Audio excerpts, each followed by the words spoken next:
أعوذ بالله من الشيطان الرجيم. بسم الله الرحمن الرحيم. لا أقسم بهذا البلد وأنت حل بهذا البلد ووالد وما ولد لقد خلقنا الإنسان في كبد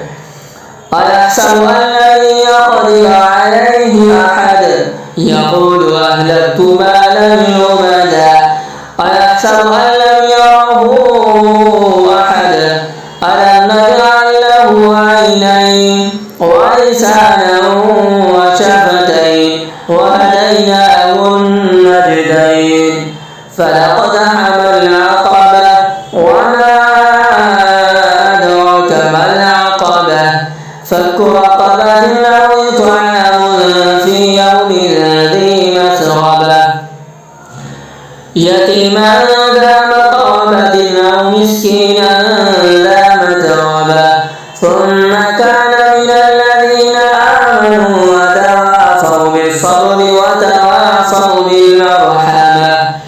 أولئك أصحاب الميمنة